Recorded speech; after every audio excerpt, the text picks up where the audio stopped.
अस्सलामुअलैकुम and a very good morning. जाओ लाहौर में आप सबको खुश आमदीद कहते हैं। मैं हूं मुनीबा आसिफ। मैं बिल्कुल ठीक ठाक हूँ। उम्मीद करती हूँ कि आप लोग भी जहाँ कहीं होंगे खैरियत से होंगे, ठीक ठाक होंगे। और आज तो मौसम भी बड़ा अच्छा है, बल्कि कल होने वाली हल्की फुल्की बारिश भी हमने देखी है कि शहर लाहौर में बरसी है और हवा भी चली है, जिसकी वजह से काफ़ी हद तक मौसम जो है ना वो खुशगवार हो चुका है।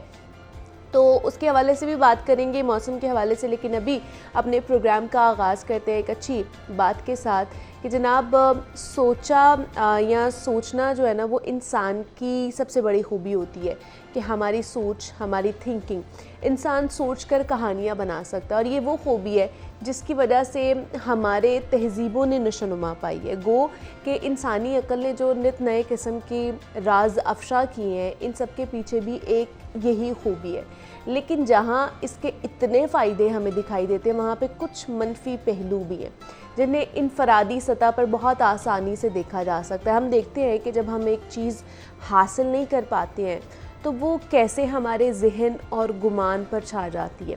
हमें लगता है कि इसके बग़ैर दुनिया बेकार हो जाएगी। यहाँ तक कि ज़िंदगी की हर एक चीज़ को हम उस एक मखसूस चीज़ के साथ जोड़ देते हैं और नतीजतन हमारी परसेप्शन मुकम्मल तौर पर तब्दील हो जाती है। और ऐसी सूरत में हमें दुनिया की कोई भी चीज़ अच्छी नहीं लगती है। दूसरी जानिब जिन लोगों के पास वो चीज़ है, उन्हें उसकी कीमत का एहसास तक नहीं होता। उनके लिए वो बहुत ज़्यादा नॉर्मल रूटीन का हिस्सा होती है।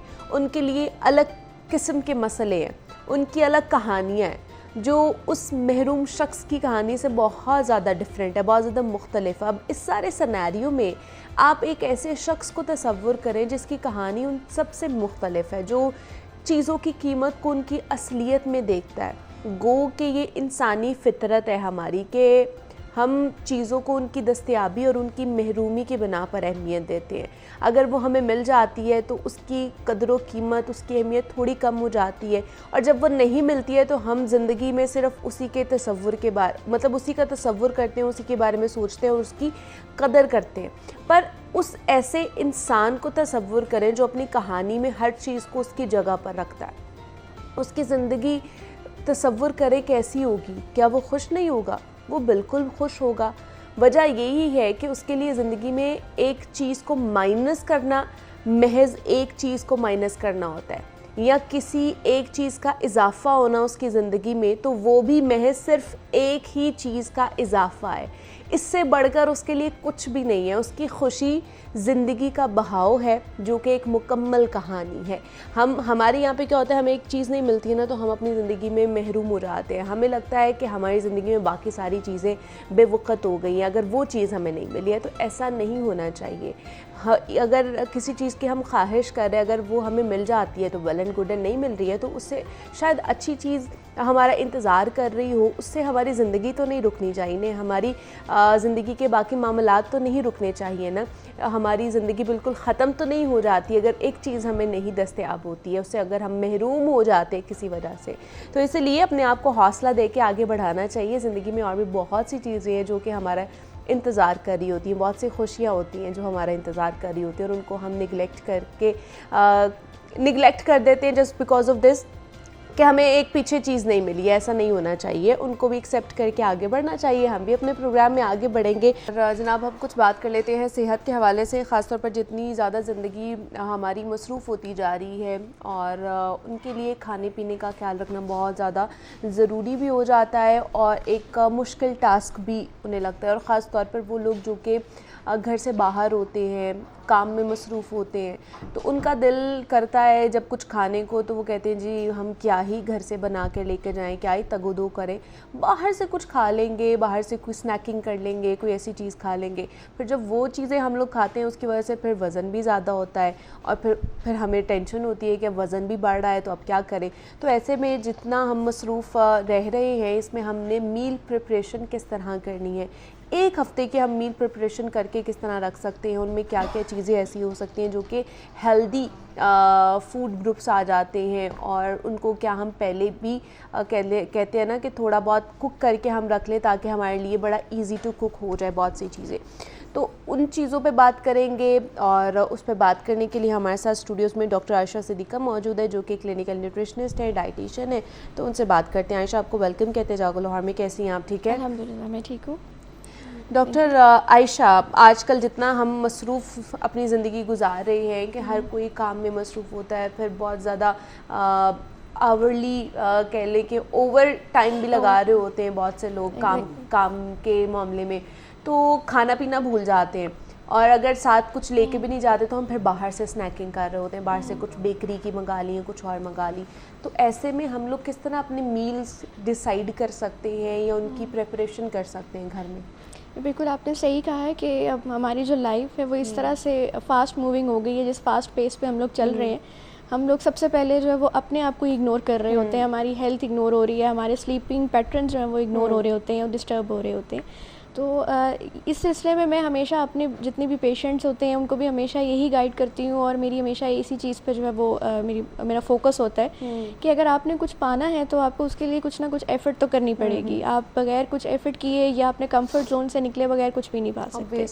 तो आपको अपने कंफर्ट जोन से इस तरह से निकलना है कि आपको अपनी हेल्थ के लिए कुछ ना कुछ एफ़र्ट ज़रूर करनी है, और उसके लिए आपको थोड़ा सा टाइम ज़रूर निकालना है।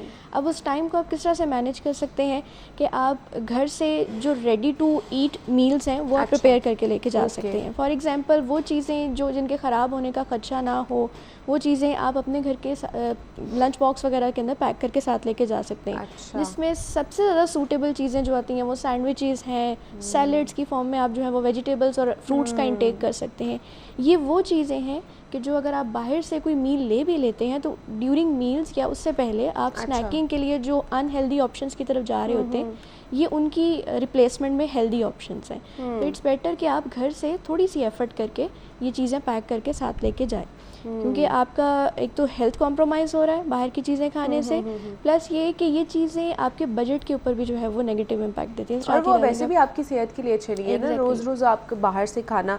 और किस तरह के हम अब जैसे हमारे ये है कि अच्छा हम चलो घर से लेके जाते हैं, तो आपने बता दिया ना कि सैलड या फिर हम सैंडविचेस लेकर जा सकते हैं। हमारा ये होता है कि वो जो नगेट्स आते हैं, बहुत सी ऐसी चीज़ें हम लोग वो ला के रख देते हैं फ्रीज़र में और उसको फिर निकाल के फ्राई करके वो ले जाते हैं। हमारे माइंड में तो ये है कि वो चीज़ें हम लोग लेके जा सकते हैं। नगेट्स हैं, इस तरह की और भी बहुत सारी चीज़ें आती हैं, रेडी टू कुक हैं। तो क्या ये चीज़ें भी खानी चाहिए, ये भी लेके जा सकते हैं? बिकॉज बच्चों को हम ये ज़्यादा चीज़ें ना आपको पता है लंच बॉक्स में दे रहे होते हैं। एग्जैक्टली ये चीज़ें भी दी जा सकती हैं। आप देखिए अंडर कंट्रोल्ड इन्वायरमेंट, यानी आपकी अपनी आंखों के सामने जो चीज़ बन रही है वो ज़्यादा हेल्दी है एज़ कम्पेयर टू जो आप बाहर से चीज़ लेके खा रहे हैं, जिसके बारे में आपको पता भी नहीं है कि वो किस एनवायरनमेंट में बन रही है, हाइजीनिकली वो आपके लिए अच्छी भी है या नहीं है, अनहाइजीन जो इन्वायरमेंट है उसमें वो बन रही है। फॉर एग्जांपल जैसे आपने नगेट्स की मिसाल दी है कि नगेट्स जैसे हमारे फ्रोज़न फूड आइटम्स जैसे होते हैं, अगर आप वो भी ले जाते हैं घर से तो आप अंडर कंट्रोल्ड इन्वायरमेंट और अपनी जो है वो इन्वायरमेंट में रहते हुए उसको हेल्दी वे में भी बना सकते हैं। फॉर एग्जांपल आप जैसे नगेट्स बाहर से ले रहे हैं, ऑब्वियसली आपको वहाँ से डीप फ्राइड ये मिलेंगे। इसके अलावा और जितनी चीज़ें हैं वो बहुत ज़्यादा ऑयल के अंदर फ्राई की हुई होगी, तो वो तो एक तरह से अनहेल्दी ऑप्शन हो जाएगी। लेकिन अगर आप घर से लेके जाएंगे तो आप थोड़ा सा एक तो ऑयल की मिकदार कम रख सकते हैं, उसको एयर फ्राई करके लेके जा सकते हैं, या फिर आप उसको अगर आप होममेड नगेट्स बना रहे हैं तो उनकी ऑप्शंस को भी कंसीडर कर सकते हैं। जैसे आप चिकन ले लें, उसमें हल्का सा अपनी मर्ज़ी से नमक मिर्च मसाला जो आपके बच्चे भी पसंद करें, आप भी पसंद करें, उसको आप उसमें ऐड करें, बॉयल करें चिकन को, और उसको अपनी जो है वो मर्ज़ी के मुताबिक ऑयल और जितने भी मसाला जाते हैं उनको कंट्रोल्ड वे में जो है बनाकर वो भी पैक करके दे सकते हैं। ये इस तरह की ऑप्शंस भी हैं। अगर मसरूफ़ ज़िंदगी है, जैसे अब ज़ाहिर है हमें पता है कि माँ बाप दोनों जॉब कर रहे हैं, उनके लिए बहुत मुश्किल है कि वो बच्चों को किस तरह से जो है वो हेल्दी वे में लेके जा सकें, उनको लंच बॉक्स कैसे दें। तो इसमें थोड़ा सा हम इस तरह से ज़रूर कर सकते हैं कि जो हमें हाफ़ कुक्ड या जो प्री मेड या जो इस तरह की चीज़ें मिलती हैं बाज़ार से, फ्रोज़न फूड आइटम्स भी अगर मिल रहे हैं तो उनको भी हम लोग यूटिलाइज़ कर सकते हैं। क्योंकि कुछ ना होने से कुछ होना काफ़ी बेहतर है। तो आप बजाय इसके कि आप बच्चों को कहें कि वो बाहर से कुछ भी खा लें, उल्टा सीधा जो भी है, इट्स बेटर कि आप उनको घर में बेशक फ्रोज़न फूड भी अगर आपको वही एडजस्ट कर सकते हैं आप, तो वो भी चीज़ें आप उनको बना के दे सकते हैं। तो ये क्या बड़े भी खा सकते हैं? मतलब बच्चे तो ठीक है, बड़े भी थोड़े से आपको पता है हेल्थ कॉन्शियस होते हैं कि अच्छा हम लोग ये ना चीज़ें खाएं, वो चीज़ें खा लें, हेल्दी ईटिंग हमने करनी है। तो क्या बड़े भी जैसे ऑफिस गोइंग जैसे हम लोग भी हैं तो क्या हम लोग भी ये चीज़ों का इंटेक कर सकते हैं कि नहीं कर सकते? बिल्कुल कर सकते हैं, लेकिन इसकी क्वांटिटी पे फोकस करना है। फॉर अच्छा। एग्जांपल कि अगर आप लोग नगेट्स लेके जा रहे हैं तो सिर्फ नगेट्स एक प्रॉपर मील नहीं है, उसके साथ obviously। आपको कुछ ना कुछ और चीज़, क्योंकि नगेट्स क्या है, इसमें चिकन है, चिकन में प्रोटीन है, प्रोटीन के साथ आपको कोई ना कोई कार्ब्स का आइटम जो है वो भी कंबाइन करना पड़ेगा। यानी अगर आप रोटी नहीं बना सकते तो आप ब्रेड ले सकते हैं, ब्रेड में आप कोई भी ब्रेड ले सकते हैं, वाइट ब्रेड है, मल्टीग्रेन है, कोई भी ब्रेड ले सकते हैं, उसको आप हल्का सा टोस्ट करके साथ ले जाएं और उसको ब्रेड के साथ जो वो नगेट्स के साथ आप कंज्यूम कर सकते हैं, तो वो आपके लिए एक प्रॉपर मील हो जाएगा। इसके अलावा अगर कोई कबाब वगैरह मिल रहे हैं, प्री मेड हैं, जो फ्रोज़न फूड में आ जाते हैं या हाफ़ कुक्ड होते हैं, वो लेके जाया जा सकता है, उसके सैंडविचेस बना के ले जाया जा सकता है। इसके अलावा अगर आपके पास थोड़ा सा और टाइम है तो आप घर में जो है वो एक सिंपल रोटी या चपाती बनाएं और उसके ऊपर आप 1 से 2 चम्मच जो है वो हल्का सा जो है वो एक्स्ट्रा वर्जिन ऑलिव ऑयल डाल लें। या फिर जिन लोगों को देसी घी का कोई इशू नहीं है, वो डाइजेस्ट कर सकते हैं ईजिली, तो वो 1 चम्मच देसी घी उस पर स्प्रेड कर लें। मतलब रोटी हो लेकिन वो कुक्ड ना हो, पराठा उसमें, ठीक है। और आप उसके साथ जो है वो कोई भी अपनी फेवरेट वेजिटेबल जैसे खीरा, टमाटर वगैरह हो गया, और ये जो हमारे हाफ़ कुक्ड कबाब हैं, ये चीज़ें ऐड करके तो एक भी फुल फ्लेश जो है आपका मील जो है वो तैयार हो सकता है। तो वो आप अपने लंच बॉक्स में साथ लेके जा सकते हैं। मतलब वो एक जो टोर्टिला रैप होता है आप वो बना सकते हैं घर में। बिल्कुल एग्जैक्टली ऐसे। कि वो जो अलग अलग आपको नहीं पसंद होता ना, सब्जियां और बाकी चीज़ें अलग अलग खाना, वो आप उसको उसकी में कन्वर्ट करके, रैप में कन्वर्ट करके आप वो खा सकते हैं और वो लेके भी जा सकते हैं। जी, और ये अब ईजी टू मेड भी है कि आप वेजिटेबल्स पहले से कट करके रख लें। अब जैसे मॉर्निंग में टाइम नहीं होता इन चीज़ों का, तो आपको थोड़ा सा उसमें प्लानिंग जो है वो करनी ये है कि आप रात को जितनी भी वेजिटेबल्स हैं उनको कट करके स्टोर कर लें और सुबह में उठ के आप सिर्फ उनको रैप करें और कबाब उसमें ऐड करें और आपका जो है वो बेहतरीन लंच है वो तैयार है। तो वो बजाय इसके कि आप बाहर से चीज़ें लें, बाहर से अब आप इस तरह की चीज़ें लेंगे, रैप्स वगैरह लेंगे, उसमें मुख्तलिफ़ किस्म की सॉसेज ऐड होंगी, और फिर सबसे बड़ी बात आती है कि सफाई सुथराई के बारे में हम कोई गारंटी नहीं कर सकते।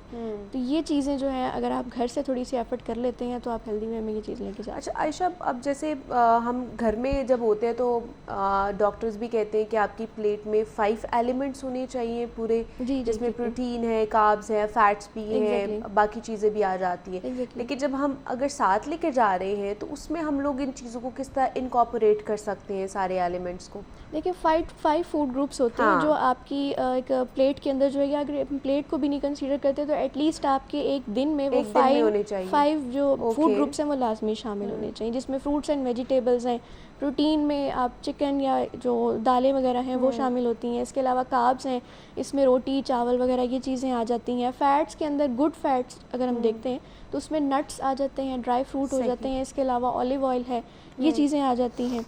तो ये सारे पोर्शंस आपकी डाइट के अंदर लाजमी शामिल होने चाहिए। अब अगर हम लंच की बात करते हैं या हम ये कहते हैं कि आप इसको साथ कैसे लेके जा सकते हैं, इसको अपने मील्स में इनकॉर्पोरेट कैसे कर सकते हैं if you have a busy schedule या बिजी रूटीन, तो इसका तरीका सिर्फ ये है कि जैसे अब नट्स का पोर्शन है या फैट्स का पोर्शन है तो उसके लिए आप जो है वो हैंडफुल ऑफ नट्स, मतलब आपकी एक मुट्ठी में जितने नट्स आ रहे हैं उसको आप क्लोज करें, उसमें जितने भी नट्स आ जाते हैं, मिक्स नट्स हैं, उसमें कोई भी नट्स हो सकते हैं, वो आप ऐड करके अपना लंच बॉक्स में एक प्रॉपर जो है वो उसका एक पोर्शन बनाएं, वो साथ लेके जा सकते हैं। और वो आप ड्यूरिंग मील्स ले सकते हैं। जैसे आप ब्रेकफास्ट घर से करके गए हैं, लंच आपने वहाँ जाके करना है, ब्रेकफास्ट और लंच के दरमियान में वो एक टाइम आता है जिसमें आपको जो है वो एकदम से भूख लगती है और आपको कुछ मंचिंग करने का दिल करता है, तो ये एक हेल्दी ऑप्शन है कि आप नट्स अपने साथ रख लें और वो आप एक स्नैक के तौर पे जो है वो ऐड कर सकते हैं, जो आपको एक एनर्जी जो है वो भी बूस्ट अप करेंगे और इसके अलावा वैसे भी हेल्दी ऑप्शन होगा।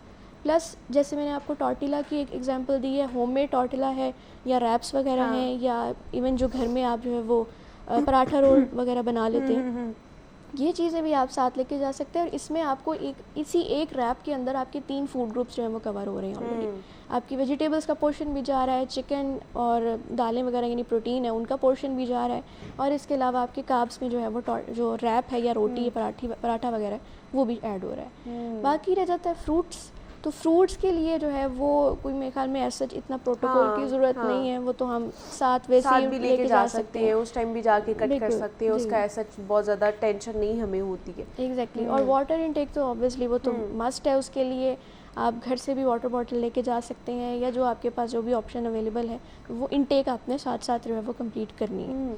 अच्छा, दूसरा अभी जैसे गर्मी बहुत ज़्यादा पड़ रही है ना, तो सर्दियों में तो चले ये सारी चीज़ें कर लेते हैं तो वो फ्रेश भी रहते हैं कहीं किसी न किसी हद तक। हमारा लंच में अगर हम ले जाएं तो गर्मियों में हमें फिर होता है कि ख़राब भी ना हो जाए और ऐसी चीज़ें लेके जाएं जो कि थोड़ा बहुत फ्रेश भी रहें, खाने का भी दिल करे जब हम कोई 3-4 घंटे बाद खाएं भी तो उसमें भी कैसी चीज़ें लेके जाएं या उसको हम कैसे कर सकते हैं, या घर में अगर एक हफ्ते की हमने मील प्लानिंग करनी है तो वो कैसे करके रख सकते हैं? अच्छा, एक मील प्लानिंग जो है ना उसकी डिफरेंट टाइप्स होती हैं, ठीक है। हम 1 डे की मील प्लानिंग भी हो सकती है, 1 वीक की भी हो सकती है, 1 मंथ की भी हो सकती है। अब प्रैक्टिकली जो चीज़ पॉसिबल है, जो ज़्यादातर आपको फ़ायदा भी दे सकती है, वो 1 वीक की ही मील प्लानिंग है। उसमें यह है कि अगर आप बल्क में जो है वो जैसे बैच कुकिंग होती है, अगर आप वो कर लेते हैं तो उसके साथ भी आप जो है वो काफ़ी हद तक खाना जो है अपना स्टोर कर सकते हैं। बैच कुकिंग क्या होती है कि आप लार्जर अमाउंट में कोई ऐसा मील प्रिपेयर कर लें, वो चीज़ें जिनको पकाने में बहुत मुश्किल होती है। फॉर एग्जांपल हमारे घरों में जो रूटीन के जो है वो सालन या खाने वगैरह बनते हैं, उनको आप एक लार्जर अमाउंट में इतने दिन के लिए उसको प्रिपेयर कर लें कि आप वीक में 2 से 3 दफ़ा उसको यूज़ कर लें, अगर आपका बिजी स्केजुअल है तो। आप इस तरह से इनकी प्लानिंग कर सकते हैं। उनको आप स्टोर कर लें। अब स्टोर करने के लिए आपको ज़रा थोड़ा सा एहतियात करनी है कि उसको एयर टाइट जो जितने भी जार्स हैं उसके अंदर पैक करना है। आपने ये ज़रूर नोटिस करना है कि उनको आपने डीप फ्रीज़र के अंदर ऐसी जगह पे रखना है जहाँ कूलिंग जो इफ़ेक्ट ज़्यादा मौजूद हो, ताकि ये ना हो कि टेम्परेचर डिफरेंस की वजह से वही स्टोर किया हुआ खाना मज़ीद ख़राब हो जाए। इस तरह से हम ये जो मील्स हैं उनको बैच कुकिंग के साथ जो है वो भी सेव कर सकते हैं वीकली प्लानिंग के साथ। वीकली प्लानिंग के 2-3 फ़ायदे हैं। नंबर 1 तो सबसे पहली बात कि आपका बजट कंट्रोल में रहता है, जो कि हमारे यहाँ आपको पता है यूजुअली सबका इशू होता है कि बजट जो है वो आउट हो जाता है। इसके अलावा दूसरी बात, आपका टाइम जो है वो सेविंग है ना, बहुत ज़्यादा टाइम सेविंग है। आपको पता हो ये बजाय इसके कि आप हर मील से पहले सोचें कि आज हमने क्या पकाना है, कल क्या पकाना है। आपको पता होगा कि आज आपकी मील जो है वो ये बनेंगे और आप उनकी जो इंग्रेडिएंट्स हैं स्पेशली वो आप रीस्टॉक करते रहें साथ साथ, ताकि आपको पता हो कि आज आपकी जो है वो ये चीज़ें हैं। तो वीकली प्लानिंग जो है वो इस लिहाज से काफ़ी हद तक बेनिफिशियल है कि आप वीकली प्लानिंग में अपना मेन्यू प्लान करें, ठीक है। उसमें अगर कोई थोड़ी बहुत ऊपर नीचे हो भी जाती है चीज़, जैसे ज़ाहिर है कोई अनएक्सपेक्टेड कोई इवेंट आ जाता है, कोई भी स्केड्यूल में चेंजेस आ जाती हैं, तो वो चीज़ें फिर भी रिकवर हो सकती हैं। तो वीकली प्लानिंग के अंदर आप वो मील्स प्रिपेयर करें जो एक तो मुश्किल से प्रिपेयर होते हैं, जैसे सालन वगैरह हैं वो प्रिपेयर करें, उनको स्टोर किया जा सकता है। इसके अलावा आपकी जितनी भी वेजिटेबल्स हैं उनको आप कट करके फ्रीज़ करके स्टोर कर सकते हैं, ताकि आप जो है वो उन वेजिटेबल्स को इजीली इस्तेमाल कर सकें। हाँ, एग्जैक्टली। आप उनको भी अच्छे तरीके से धो के उनको अच्छे तरीके से कट करके आप उन्हें भी फ्रीज़ कर सकते हैं। और आजकल जितनी मसरूफ़ ज़िंदगी है जिसमें हम बात कर रहे थे कि सेहत का ख्याल रखना ज़रूरी है, लेकिन उसके साथ साथ प्लानिंग भी होनी चाहिए। मोस्ट इम्पॉर्टेंट थिंग है वो टाइम मैनेजमेंट। हाँ, और टाइम मैनेजमेंट, क्योंकि फिर बाहर जॉब करने वाले लोग तो फिर कहते हैं घर जाके अब हम क्या ही करें, अब खाना भी बनाएं, अब वो खाना बनाएंगे फिर खाएंगे। तो इसलिए आपने पहले हाफ डन किया हो ना चीज़ों को, तो आपके लिए बड़ा इजी हो जाता है, घर जाके फिर टेंशन नहीं होती है। तो ये चीज़ें हैं, छोटी छोटी चीज़ें थी जो हमने आपके साथ डिस्कस की हैं कि आप किस तरह अपने मील को प्लान कर सकते हैं। अगर आपने लंच लेके जाना है तो उसमें कौन कौन सी हेल्दी ऑप्शंस हैं आपके पास जो कि आप इजीली लेकर जा सकते हैं। तो उस पर बात करने के लिए डॉक्टर आयशा सिद्दीका हमारे साथ मौजूद थी। Doctor Ayesha, thank you so much for coming. यहाँ पे एक छोटी सी ब्रेक लेते हैं, मिलते हैं इस ब्रेक के बाद।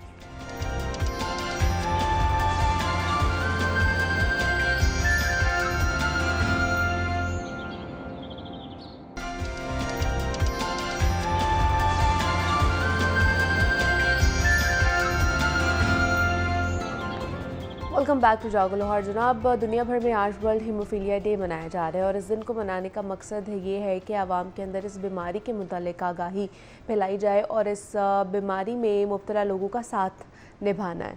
दरअसल हीमोफीलिया एक ऐसी बीमारी है जिसमें मरीज़ का जिस्म खून बनाने से कासिर हो जाता है और हीमोफीलिया एक विरासती बीमारी है जो कि एक नस्ल से दूसरी नस्ल में मुंतकिल हो जाती है। अब पाकिस्तानी माशरे में जहाँ कज़न मैरिजेस का रवाज बहुत ज़्यादा है, इस वजह से पाकिस्तान में हीमोफीलिया के मरीज़ों की जो तादाद है वो भी बढ़ती जा रही है। इस वक्त दुनिया भर में 12 लाख के करीब लोगों में ये मर्ज़ मौजूद है, जिसमें से ना सिर्फ जो है निसफ मरीज़ों की हालत जानलेवा भी है। हीमोफीलिया नौजवानों में ख़ास तौर पर ज़्यादा ज़ाहिर होता है, और कोई भी बीमारी हो और कितनी ही ख़तरनाक क्यों ना हो, अगर हम उसको समझ लें तो उसका ख़तरा ख़त्म ना सही एटलीस्ट कम ज़रूर किया जा सकता है। तो आज हमने इसी के हवाले से बात करनी है, अवेयरनेस आप तक पहुंचानी है कि ये बीमारी है क्या, किस तरह इसको डायग्नोज़ किया जा सकता है और इसका इलाज क्या है, और इसको अगर हमने ख़त्म नहीं करना है तो कम से कम किस तरह इसको किया जा सकता है। तो इस पर बात करने के लिए बहुत ही ख़ास मेहमान हमारे साथ आज स्टूडियोज़ में मौजूद है। डॉक्टर शहला तारिक सुहेल है, जो कि ख़ास तौर पर इस बीमारी के हवाले से पिछले कई सालों से, डेकेड्स हो गए हैं बल्कि, वो काम कर रही हैं पाकिस्तान में, और इंटरनेशनल भी कुछ कंपनीज़ हैं, NGOs हैं, जिनके साथ वो मिलकर इस बीमारी के ख़िलाफ़ जो है वो लड़ रही है। तो डॉक्टर शैला, आपको वेलकम कहते हैं जागो लाहौर में। कैसी हैं आप? ठीक है? And thank you for the very nice introduction. और it has always been a pleasure to be here. Same है डॉक्टर शैला, आज वर्ल्ड हीमोफीलिया डे है। जी बिल्कुल, सबसे 17 पहले- अप्रैल हाँ, हर साल exactly. होता है। हाँ जी। तो इसकी थीम इस साल की क्या है? हाँ जी, एक तो ये कि ये एक जो थे हमारे अमेरिकन थे जिन्होंने सबसे पहले इस चीज़ को रिकॉग्नाइज करके इसको एक ग्लोबल इशू बनाया और उसके लिए एक ग्लोबल बॉडी बना दी जिसे वर्ल्ड फेडरेशन ऑफ हीमोफीलिया कहते हैं। अब उस बॉडी के जैसे कि WHO में मेंबरशिप होती है, बहुत सारे मुल्क मेंबर्स होते हैं, इसी तरह इसमें भी बहुत सारे मुल्क जो हैं वो मेंबर्स हैं, और उनमें से पाकिस्तान भी एक है। और पाकिस्तान की रिप्रेजेंटेशन जो है वो हमारा इदारा जो कि हीमोफीलिया पेशेंट्स वेलफेयर सोसाइटी है, और अब नेशनल हो गया है, चारों प्रोविंसेस में हमारी वो चैप्टर्स हैं, तो we all represent Pakistan there. Okay. और ये हमारी एक थोड़ी सी मजबूरी भी है, बिकॉज हमारी गवर्नमेंट हमें ओन नहीं करती, हमारा ट्रीटमेंट नहीं उठा सकती। इट हैज़ बीन एडवोकेसी करते करते it has been 25 years now, और अब तक भी ये हालात हैं। तो फिर हमें चाहने या ना चाहने और मजबूरन इन इदारों का आश्रय पे जाना पड़ता है, और फिर वो क्या करते हैं कि वो वी गेट आवर ट्रीटमेंट, मतलब बहुत बड़ा चंक ऑफ ट्रीटमेंट जो हमारे पेशेंट्स को है, जो कि बहुत ही महंगा है, वो हमें ह्यूमैनिटेरियन एड से मिलता है। I am very grateful to the drug regulatory authority of Pakistan, जिन्होंने कि हमें ह्यूमैनिटेरियन एड में ये चीज़ें, ये मेडिसिन जो हैं एक्सेप्ट करने की इजाज़त दी हुई है। And that is how we are treating about 5000 patients Pakistan भर में, जो कि लाहौर, पिंडी, पेशावर, कोयटा एंड कराची में है। तो इसको तो हम ले चले हैं, लेकिन ये चीज़ें आपको पता है विद टाइम एक तो डिस्कवर ज़्यादा हो रही हैं, क्योंकि अब डायग्नोसिस हम लोग बेहतर करने लग गए हैं, और दूसरा ये कि पिछले लोग अभी वहीं हैं और बच्चे आ रहे हैं। बच्चे, तो हाँ। मैं आज के थीम में जो कि एक अलग है इशू, लेकिन मैं सबसे पहले गवर्नमेंट को कहूँगी कि अब उठ जाओ और अब हमें सपोर्ट करें आप, और इसके लिए अब हम इनको अप्रोच भी कर रहे हैं, और देखें आगे क्या होता है। जहाँ तक आपने कहा कि ये इस दफ़ा की थीम क्या है, तो पहले ये बहुत ज़्यादा मेल डोमिनेटेड थी बीमारी, ज़्यादातर लड़कों की बीमारी समझी जाती थी, मेल चिल्ड्रन। लेकिन जैसे जैसे डायग्नोसिस बढ़ते गए और लोगों का पॉपुलेशन के बारे में पता चलता गया, तो फिर लड़कियां डिस्कवर होने लगीं, और ख़वातीन में ये चीज़ें जो सब ने आई, तो वो तो फिर एक पूरा एक वो पेंडोरा बॉक्स खुल गया। अच्छा, हीमोफीलिया 13 किस्म का है, जिनमें से जो 2 हैं, 8 और 9 जो कॉमनेस्ट हैं, वो बेशक लड़कों में हैं, ठीक है। लेकिन जो बाकी हैं उनमें वो है जो कि कज़न मैरिजेस में या इत्तफाकिया 2 कैरियर्स की शादी होगी तो उनमें, लेकिन बहुत बड़ी जो हमारी तबाही हमारे माशरे में आई है वो कज़न मैरिजेस की वजह से आई है। और उसमें जब क्योंकि लड़कियां और लड़के बराबर इनहेरिट करते हैं, फिर ये तो जो लड़कियां हैं, एक तो जुर्म है इस मुल्क में, इस माशरे में फ़ीमेल होना, और फिर उनकी आगे से आप लाइफ टाइम का स्पैन करें तो पता चलता है कि उनके जो इश्यूज़ हैं वो बहुत बड़े हैं। एक तो स्टिग्मा आ गया, टबू आ गया, छुपाना आ गया, उसके बाद जब एक मतलब कि ब्लीडिंग ही शुरू हो गई, नाक की ब्लीड, मुंह की ब्लीड, मैदे की ब्लीड, कुछ भी, तो वो हॉस्पिटल तो पहुंच जाती हैं, फिर उनका डायग्नोसिस हो जाता है, फिर उनकी इलाज शुरू हो जाते हैं। तो लेकिन विद लाइफ आगे उनके वो मेंस्ट्रुअल साइकिल आना है, उसमें क्या होगा, फिर आगे शादी के इशू हैं, अगर आप बताते हैं तो शादी नहीं होती, और अगर आप नहीं बताते हैं तो ये आगे चीज़ जाके छुपी बहुत नहीं सी रह प्रॉब्लम्स, सकती है, ये आपके लिए लाइफ थ्रेटनिंग सिचुएशन हो जाती है। यहाँ तो अभी शादी को कुछ दिन गुजरते हैं तो वो लोग पूछते हैं जी हाँ खुशखबरी, तो व्हाट खुशखबरी भाई, उसके लिए तो वो मौत का परवाना होगी, ठीक है ना, और वो इतना महंगा वो उसका कवरेज इलाज है। होगा कि एक आम तो बंदा नहीं कोई भी अफोर्ड नहीं कर सकता। और अगरचे कोई अगर ससुराल हमारे माशरे की ये भी एक बात है, जब तक बहू ठीक है वो हमारी है, जब तक बहू बीमार है वो मैके वालों की है, तो ये भी चलता है जो मैं रोज़ देखती हूँ देखती हूँ, और बहुत तकलीफ दे बात है। हाँ जी, तो बहरहाल लेकिन दुनिया कायम है, चल रही है हाँ सब जी। अपने अपने केले के हिस्से की शमा जला रहे हैं, आप भी कर रही हैं ये काम, हम भी आपके साथ ही है। इंशाल्लाह आप लोगों को भी अल्लाह पाक हिम्मत दे और हम सब लोगों को भी दे कि हम इसके हवाले से अवेयरनेस कैंपेन ज़्यादा से ज़्यादा कर हमारे सकें। माशरे की ना अल्लाह ताला कोई जहन में ऐसी सोच बात जो है ना, डाले, हाँ। सोच बदले कि अल्लाह ताला की तरफ से आई हुई कोई अगर आजमाइश किसी के पल्ले पड़ गई है तो आप उसको बिल्कुल अपने से अलग ना कर दें, उसको बुरा ना समझें, उसके लिए तोहमत ना लगाएं और उनको ऐसा ना फील कराएं कि जैसे पता नहीं उनके सर पे सींग आ गए हैं। तो ये चीज़ें पता नहीं, मेरे कहने से तो अब तक 25 साल में तो फ़र्क नहीं पड़ा, लेकिन ये कि I think we need to get together पूरा एज मिन हैसल कौम, ये बात होनी चाहिए कि किसी की डिसेबिलिटी को आप एक्सप्लॉइट ना करें, बेशक ऐसी है। अच्छा डॉक्टर शैला, इसका अभी तक कोई परमानेंट इलाज नहीं आया है हीमोफीलिया का? नहीं, वो देखिए ना कि जो चीज़ अल्लाह ताला ने हमारे जिस्म में नहीं बनाई, अच्छा, यानी कि वो जीन्स वहाँ नहीं हैं जिन्होंने ये क्लॉटिंग फैक्टर बनाने थे और कंप्लीट चेन बनानी थी। हमारे जो पेशेंट्स जो हम हैं, हमारे अंदर ये होता है कि कोई लिंक मिसिंग होता है। अच्छा। अब वो लिंक मिसिंग है, उसको डालना कैसे है, इट्स नॉट पॉसिबल, और इस पे रिसर्च बहुत अरसे से हो रही है, अभी तक कोई खातर खा तो नहीं निकली है कामयाबी, लेकिन मुस्तकबिल का कह नहीं सकती कि अगर ये जीन थेरेपी आ जाती है तो may be that might be result, dramatic result, लेकिन वो अभी जितनी भी हुई है वो कामयाब नहीं है। ट्रायल्स होते हैं, फिर they have to go back, कोई ना कोई मसला हो जाता नहीं, ट्रायल्स हो रहे हैं, लेकिन उसके लिए अब मैंने सुना था कि एक फैक्टर है जो उसके कम की होने की जो जीन थेरेपी है वो काफ़ी कामयाब हुई है और कुछ पेशेंट्स का उन्होंने किया है, लेकिन ये कि वो 9-10 करोड़ का एक मरीज़ का इलाज, तो मतलब कि हम तो सोच भी नहीं सकते, नहीं हम सोच ही नहीं सकते उधर। तो हमारा काम ये है कि हम अपने आप में इतनी आगाही पैदा करें, अपने आप को इतना इन्फॉर्म करें, अपने आप को एजुकेट करें, और जैसे कि हमारे इदारा है कि यहाँ पे हम लोग वो लोग बैठे हैं जो मे बी इस बीमारी से खुद जी रहे हैं, और उनको हम एक रोल मॉडल बन के दिखाना चाहते हैं कि अगर हम यहाँ तक पहुँच सकते हैं कि तो आपका बच्चा ठीक रहेगा, वो पहुँच जाएगा। अच्छा, ये क्या इनको भी हर महीने या हर 15 दिन बाद खून लगना होता है इन बच्चों को? नहीं, ऐसा नहीं है। ऐसा है कि इनका क्योंकि खून रुकता नहीं है ना, फैक्टर की वजह से, वो अज्जा हैं जो शायद आपके अंदर अल्लाह ताला ने 100% डाले हैं, और हमारे जो बच्चे हैं उनके 0.1 है, 1%, 2%।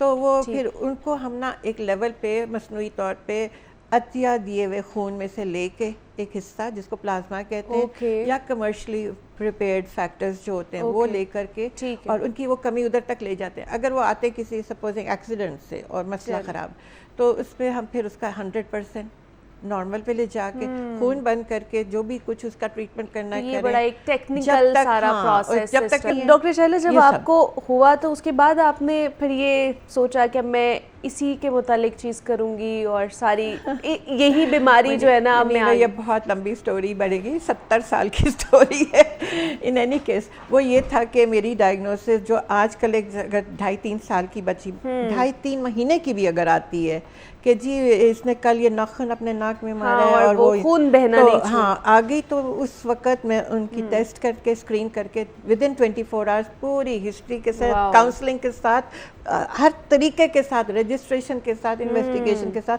3 दिन के बाद उसके पेरेंट्स आते हैं, सब कुछ उनके हवाले, और फिर वो जब सोच में पड़े होते तो मैं कहती हूँ मैं भी वही हूँ जो इसको है, तो फिर वो थोड़ा सा यूँ हो जाते हैं कि हैं और उन्हें फिर मोटिवेशन मिल जाती उनको है ये ना। होता है कि भाई अगर ये बच के यहाँ तक आ गई है, और मुझे तो ये सहूलतें नहीं थी।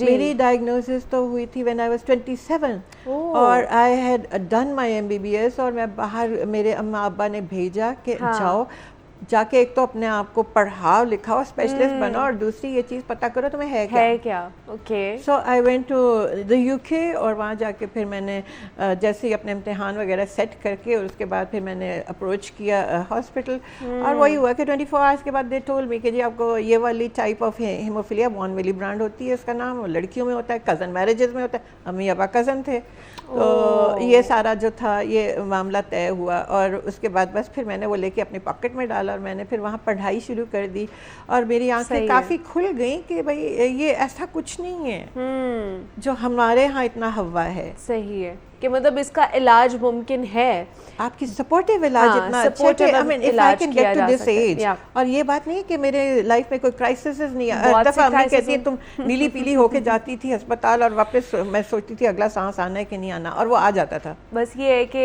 कहते हैं ना कि जिसे अल्लाह रखे उसे कौन ही सके, और तो हाँ, बस और ये मेजर है। रोल ये कि उसको तरीका का जिंदगी गुजारने का समझाया बताया, और पेरेंट्स को भी बताया जाए। तो इसमें हमारे पेरेंट्स, हमारे सराउंडिंग एक सपोर्टिव रोल प्ले कर रहे होते हैं, बहुत इंपॉर्टेंट कि जो आपको क्योंकि जेनेटिक्स तो नहीं ना हम ठीक कर सकते, वो नहीं ठीक हो सकती, आपकी पेरेंट्स, आपकी बाकी चीज़ें जो है ना, माहौल इर्द गिर्द का, वो चेंज हो सकता है।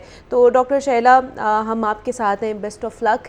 आप जो ये गुड कॉज के लिए काम कर रही हैं, हम भी always been there for me. Thank you so much. Doctor Shaila Tariq Suhail sahab हमारे साथ मौजूद थी। Doctor Shaila, thank you so much for coming. जनाब, गर्मी क्योंकि आ चुकी है और मौसम जो है वो तब्दील हो चुका है, तो पिछले दिनों आपको पता है हमने बात की कि गर्मियों के मौसम में हमने किस तरह के अपने कपड़ों का ख़ास ख्याल रखना है, हमने किस तरह के कपड़े पहनने हैं, फैब्रिक किस तरह का होना चाहिए। अब गर्मी के मौसम में जहाँ पर कपड़ों का, लिबास का ख्याल रखा जाता है ना, वहीं पर जो मेकअप है ना उसका भी ख्याल रखा जाता है, ख़ासतौर पर ख़वातीन की तरफ से, कि हमने किस तरह बनना संवरना है, हमने खूबसूरत किस तरह नज़र आना है। शादियों वाला सीज़न भी है ये अभी, तो उसमें हमने कौन से ट्रेंडिंग ब्यूटी टिप्स हैं या ऐसे कौन से मेकअप्स आजकल चल रहे हैं जो कि हमने इस्तेमाल करने हैं, और गर्मी में हमारा जो मेकअप है वो ख़राब भी ना हो, ये सबसे ज़्यादा एक कॉमन क्वेश्चन होता है कि हम ऐसी कौन सी टेक्निक का इस्तेमाल करें, ऐसे कौन सी प्रोडक्ट्स इस्तेमाल करें जिसकी वजह से हमारा जो मेकअप है ना एटलीस्ट वो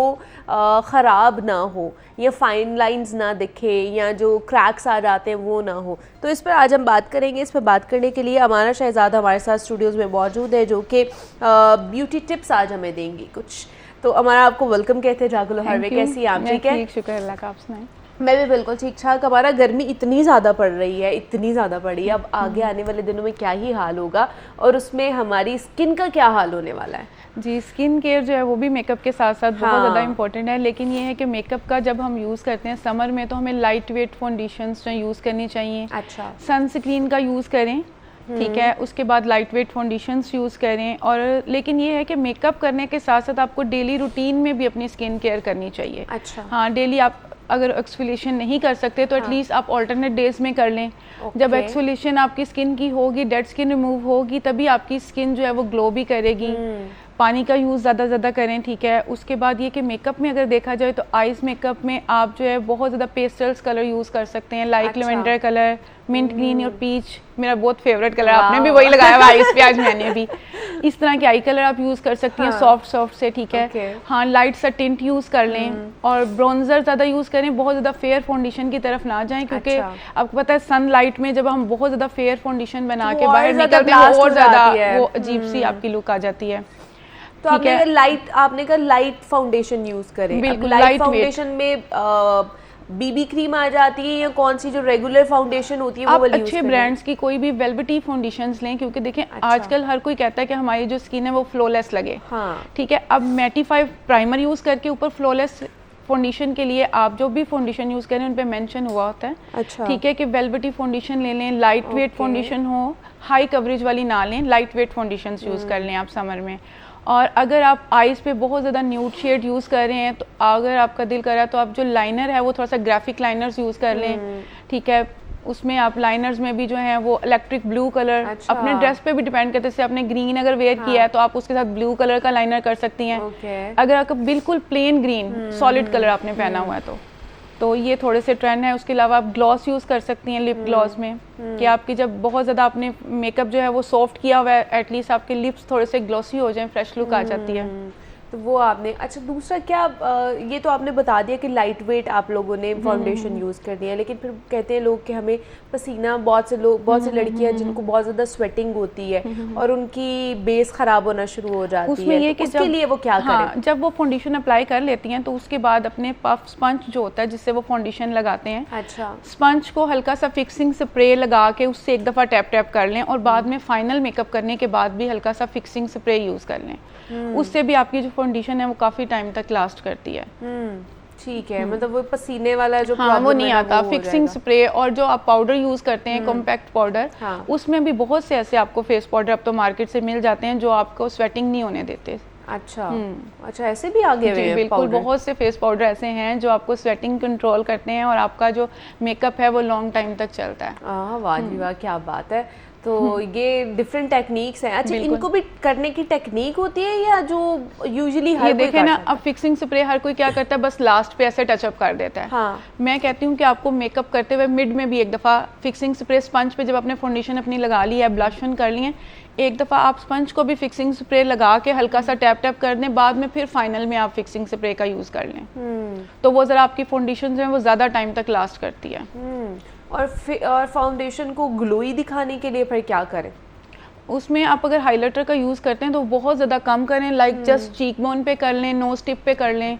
अगर आप नोज टिप पे, कोई बहुत कम लोग होते हैं जो नोज टिप पे लाइक करते हैं, तो चीक बोन पे बस हल्का सा कर लें, क्योंकि समर में ऑलरेडी आपको पता है स्किन जो है ऑलमोस्ट 70% लोगों की जो है वो ग्रीसी और ऑयली होती है, तो थोड़ी देर के बाद खुद ही वो आपके फेस पे ऑयल आ जाता है, तो आपकी जो बेस है वो ग्लोई लगने लग जाती है। अगर आप पहले ज़्यादा हाइलाइटर कर लेंगे तो वो फिर थोड़े टाइम के बाद बहुत ज़्यादा ऑयली हो जाती है। तो ये ऑयली स्किन वालों के लिए भी क्या फाउंडेशन उन्हें यूज़ करनी चाहिए और किस तरह की, और उन्हें पाउडर किस तरह का यूज़ करना चाहिए? जो ऑयली स्किन वाले हैं वो मैटिफाई, जो मैं आपको मैटिफाई प्राइमर मिलते हैं। अच्छा, प्राइमर पहले लगाएं? प्राइमर पहले लगाएं। अच्छा। मिस्ट यूज़ करें, ऑयल कंट्रोल मिस्ट मिलते हैं, सबसे अच्छा। पहले मिस्ट करें, मिस्ट के बाद प्राइमर करें, प्राइमर के बाद वो थोड़ा सा, जैसे अब समर है, थोड़ा सा सनस्क्रीन इस तरह की यूज़ करें, वो भी लाइट वेट हो। सम टाइम ये होता है जो हम सनस्क्रीन यूज़ करते हैं ना वो भी ग्रीसी होती है, जो हमारे मेकअप को अच्छा। ग्रीसी कर देती है। अच्छा, नहीं तो मैटिफाई प्राइमर यूज़ करके अगर फाउंडेशन यूज़ करें तो फाउंडेशन वो वाली चूज़ कर लें जिसके अंदर SPF है, 30 हो जाए SPF, ठीक है, वो नॉर्मली वैसे होता है फाउंडेशंस में। फाउंडेशन यूज़ करें, उसके बाद कम्पैक्ट यूज़ कर लें, तो उनकी स्किन में भी बेस जो है वो लॉन्ग टाइम तक स्टे करती है। और वैसे भी इतनी गर्मी पड़ी, अगर आप बेस नहीं भी लगाएंगे ना, सिर्फ आंखों के नीचे कंसीलिंग ही कर ले तो आपके अच्छा मेकअप हो जाता है, बाकी आप सारा कंसीलर यूज़ करें, लेकिन जिन लोगों के ब्राउन स्पॉट्स होते हैं फेस पे, उन लोगों को तो फिर देखें उनको हाइड करना है ना। वैसे भी तो आजकल नो मेकअप लुक नहीं चल रही है। नो मेकअप लुक चल रही है, लेकिन वो थोड़े से स्पॉट्स हैं उसको हाइड करना है, वो उसको खाली कंसीलर से भी कर सकते हैं, ठीक है। बेसिकली बेस्ट ये है कि देखें मेकअप जो है वो फॉर द टाइम है। आपकी स्किन जो रूटीन है ना वो आपकी बहुत ज़्यादा मेंटेन कर, जो है वो आपको रखनी चाहिए कि आप स्किन केयर जो है ना अपनी वो रेगुलर करें, एक्सफोलिएशन करें, अच्छा। वाटर इनटेक ज़्यादा करें और सनस्क्रीन का यूज़ करें और कोई अच्छे मॉइस्चराइज़र यूज़ करें नाइट में भी। जैसे समटाइम मैंने लोगों को देखा है कि बहुत से ऑयल्स उन्होंने देखा कि ऑयल लगाना है, तो कोई भी ऑयल डायरेक्ट पकड़ के अपने फेस पे ना लगाएं, ठीक है। ऑयल्स यूज़ करें, लेकिन वो ऑयल्स यूज़ करें जो कि एक स्पेसिफिक, जैसे इंग्लॉट के ऑयल्स हैं स्किन के, वो आप यूज़ कर लें। जब आप खुद से कोई भी ऑयल पकड़ के डायरेक्ट यूज़ करते हैं तो आपको आइडिया नहीं है कि आपकी स्किन कैसी है। अगर ड्राई भी है तो अगर आप डायरेक्ट ऑयल यूज़ करें तो वो बहुत ज़्यादा ग्रीसी भी कर सकती है, आपकी स्किन पे एक्नी भी हो सकती है, तो आपको अपनी स्किन के अकॉर्डिंग ही स्किन को ट्रीट करना चाहिए। अच्छा, गर्मियों में तो बहुत से लोग हैं मॉइस्चराइजर भी नहीं लगाते कि ऑलरेडी पसीना इतना ज़्यादा आता है। वाटर बेस्ड मॉइस्चराइजर मिलते हैं, वो लगाएं, मॉइस्चराइजर मस्त लगाएं, अदरवाइज आपकी जो स्किन होती है उनके ऊपर लाइंस आ जाती हैं, रिंकल्स आ जाते हैं, ड्राइनेस होना शुरू हो जाती है ना। एक तो बाहर जब आप जाते हैं तो आपकी स्किन के अंदर से वैसे ही मॉइस्चर उड़ जाता है, इतनी ज़्यादा तपिश होती है। और कॉम्बिनेशन स्किन वाले ये कर सकते हैं कि वो, जैसे अगर आपका टी जोन एरिया जो है वो ऑयली है, वो वहाँ पे मॉइस्चराइजर अवॉइड कर दें, आइज के नीचे कर लें, ये जो आपकी लाफ लाइंस होती हैं यहाँ पे मॉइस्चराइजर हल्का सा लगा लें, ताकि आपकी ये वाली जो स्किन है ये ड्राई होकर ये तो ख़राब हो जाएगी ना फिर, अगर आप मॉइस्चराइज़र यूज़ नहीं करेंगे तो। ठीक है, ये छोटी छोटी यही वो टेक्निक्स होती है जो कि एक मेकअप आर्टिस्ट ही आपको बता सकता है कि आपने अगर घर में खुद मेकअप करना है या स्किन केयर करनी है तो वो आपको किस तरह की करनी चाहिए। घर में आप एटलीस्ट एक दफ़ा जाके कंसल्टेशन ज़रूर ले लें कि आपकी स्किन किस तरह की है, आपके बालों का टेक्सचर किस तरह का, आप उसके ऊपर किस तरह के एक्सपेरिमेंट कर सकते हैं ताकि ज़्यादा डैमेज होने से आप बचा सके। तो हमारे साथ हमारा शहजाद मौजूद थी। हमारा थैंक यू सो मच कि आप आई और हमें इतनी अच्छी टिप्स आप देकर जा रही हैं। यहाँ पे ब्रेक लेते हैं, मिलते हैं इस ब्रेक के बाद।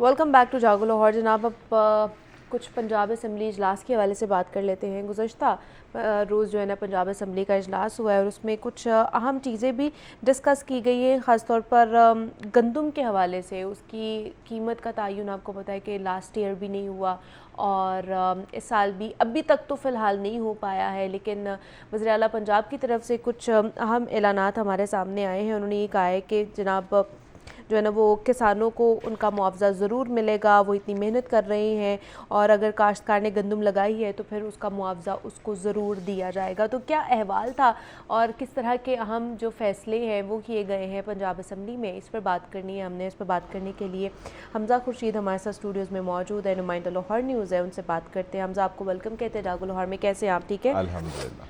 हमज़ा, क्या सूरत हाल रही कल पंजाब असम्बली के इजलास में, क्या क्या अहम फ़ैसले हुए हैं? मुनीबा, देखें, कल गुज़िश्ता रोज़ पंजाब असम्बली के इजलास में जो अहम फ़ैसला है उसमें जो गंदम की कीमत है उस पर जो है वो पंजाब हुकूमत ने अपनी नई पॉलिसी का उंदिया दिया, जिसमें जो मलिक वहीद हैं पार्लियामेंट्री सेक्रेटरी, जब वो गुफ्तगू कर रहे थे ऐवान में, क्योंकि कल जो है वो गंदम प्रोक्योरमेंट पर आम बहस का आगाज़ किया गया था। अच्छा। तो इस पर जो है वो तमाम तर जो MPAs और जो बोलना चाहते हैं वो अपने अपने जो है वो नुक्ता नज़र रखते हैं। तो ओपनिंग जो होती है वो हमेशा कोई हुकूमती बंदा करता है। तो जब ओपनिंग हुई तो उसमें जो है वो मलिक वहीद ने बताया, जिससे आप जो है वो ये कंसिडर कर सकते हैं कि हुकूमत पंजाब जो है वो गंदम ख़रीदने तो नहीं जा रही, और दूसरा गंदम का रेट भी जो है वो हुकूमत पंजाब तय करने नहीं जा रही, क्योंकि उनकी अगर आप देखें तो उन्होंने सबसे पहले कहा कि जो गोदाम सरकारी खाली होंगे उसमें जो है वो हुकूमत पंजाब किसी भी किस्म के, जो हम समझ सके, किसी भी किस्म की आफत से बचने के लिए जो किसान है उसकी गंदम जो है वो उससे ख़रीदेगी 4 माह के लिए, और उसकी पेमेंट जो है वो उसको करेगी 70%। और उसके बाद 4 माह में अगर वो कीमत बढ़ती है या वो कीमत कम होती है, उस हिसाब से जो बाकी 30% है उसको 4 माह बाद अदा किया जाएगा। अब इसमें अगर आप देखें तो इसमें सबसे जो बड़ी चीज़ है वो ये है कि जो किसान, छोटा किसान है 12 एकड़ 12.5 एकड़ वाला, उसको नुकसान इस वजह से होता था कि गंदम उसके पास स्टोर करने की जगह नहीं होती थी। वो आते थे, आड़ती को बेचते थे, आड़ती जो है वो गंदम रखते थे और वो आगे से अपना बेनिफिट कमाते थे। तो इसमें छोटे किसान का ये फ़ायदा होगा कि जो सरकारी गोदामों तक पहुँच गया उसकी गंदम जो है वो 4 माह तक सेफ़ रहेगी। जैसे ही गंदम की कीमत थोड़ी सी स्टेबल होगी या बढ़ेगी तो वो उसको बेच सकेगा। उसके अलावा अगर बात की जाए तो मलिक वहीद का ये कहना था कि एक तो 15 अरब की, कल वो वज़ीर आला पंजाब ने भी उस चीज़ का ऐलान किया, 15 अरब की जो सब्सिडी है वो दे रहे हैं, और वो सब्सिडी अच्छा ख़ास तौर पे वो ये है कि जो किसान कार्ड है जिससे बीज वगैरह मिलते हैं ये उससे अलग है। किसी भी किस्म की फाइनेंशियल नीड जो अर्जेंट बेसिस होती है किसी किसान को, वो जो है वो ये अवेल कर सकेंगे हुकूमत से या बैंकों से जाकर। उसके अलावा जब मलिक वहीद ने कल ये बताया कि जो 100 अरब रुपये मुख्तस किए जा रहे हैं मिल्स मालकान के लिए, क्योंकि मिल्स मालकान जो है पिछले साल इसलिए हटते थे कि हमारे पास पैसे नहीं है, स्टोर करने की जगह नहीं है, तो हुकूमत जो है वो उनको 100 अरब जो है वो फ़ंड करेगी और वो उसी वक्त मौके पर वो गंदम ख़रीदेंगे, उसकी पिसाई करके उसको फ़रोख्त करके जो भी डेकोरम बनाया जाएगा कि वो उसको या तो उसी वक्त वापस करेंगे या 6 माह बाद वापस करेंगे। तो ये एक अच्छा सर्कल बन जाएगा, जिसको मतलब बेसिकली पंजाब हुकूमत जो है वो इस वक्त एक सप्लाई एंड डिमांड की चेन बनाना चाह रही है, जो कि देखें तो अच्छी चीज़ है। क्योंकि अगर जब ये गंदम का मामला शुरू हुआ था तो सियासी बात से अगर निकल जाए ना तो ये गंदम अब से नहीं ख़रीदी जा रही, ये सन 2000 अर्ली 2000 से जो है ख़रीदी जा रही। उसके बाद होता ये था कि गंदम को स्टोर करना, उसके ऊपर कराया, फिर उसको संभालना, उसके ऊपर कराया, फिर उसकी जो मूवमेंट है उसके ऊपर कराया। ये सब कुछ जो है वो बैंकों से लोन लिया जाता था। अब जो बैंकों से लोन लिया जाता था कमोडिटी की सूरत में, जब आप गंदम स्टोर करते थे वो तो ठीक है, लेकिन जो किराया था वो हुकूमत को अपनी जेब से भरना पड़ता था। अब उसमें होता ये था कि जब गंदम की कीमत एक तय हो जाती थी और कमोडिटी सेव हो जाती थी तो हुकूमत उसको बेचकर तो बाहर आ जाती थी उस डेट से, लेकिन जो किराया था वो बढ़ता बढ़ता बढ़ता बढ़ता जो है, जो हमारी खबर के मुताबिक 500 अरब के करीब चला गया था। और उसमें ये बबल क्रिएट हो रहा था कि जब अगर वो अगले साल उसको खरीदते तो वो 500 से दुगना हो जाता। तो इससे हुकूमत को निकलना बहुत ज़रूरी था, क्योंकि आप देखें सब्सिडी तो होती है कि मतलब बंदा देकर निकल जाता है, लेकिन बैंकों का जो लोन है वो अगर बबल क्रिएट करता जाए तो फिर वो जो क्या नाम है सोसाइटी है और जो दूसरा जो इकोनॉमी है उस पर बड़ा इफेक्ट डालता है। तो लेकिन इसमें एक ये भी तो फैक्टर सुनने में आ रहा था लास्ट ईयर के IMF ने कहा है कि आपने इमदादी कीमत का तयन नहीं करना है। तो इसमें भी IMF का नाम आ रहा IMF तो था। हमारे लिए वो है ना कि अगर हमारे मुल्क में पानी खत्म हो गया वो भी IMF ने कहा है, पेट्रोल खत्म हो गया वो भी मतलब IMF को आप एक सियासी लेवल पे ले जाते हैं, उसको आप सियासी बुनियादों पे ले जाते हैं। एक हुकूमत का फैसला था, उसमें IMF का क्या कंट्रोल था? अब नहीं तो इसमें कोई नहीं IMF का लेना देना इसमें कोई नहीं मैं था। आपको एक बात बताऊं कि IMF जो है ना वो खरबों की खेल खेलता है। हाँ। वो 500 अरब रुपए के पीछे क्या आएगा, क्या 500 अरब रुपए में जो है वो करें? वो जो हमारी आदत है, तनख्वाहें बड़ी IMF के साथ जोड़ दी, तनख्वाहें कम करेंगे IMF के साथ जोड़ देंगे, रूल 17 खत्म किया IMF के साथ जोड़ दो, पेंशन खत्म की IMF के साथ जोड़ दो। आपकी जो कानून साजियां हैं वो इस हद तक बुरी हो चुकी थी कि आप चोक मोड में थे। अब उससे निकलने के लिए आप कानून साजियां देखें कि कल पंजाब असम्बली में 5 नए बिल पेश किए गए।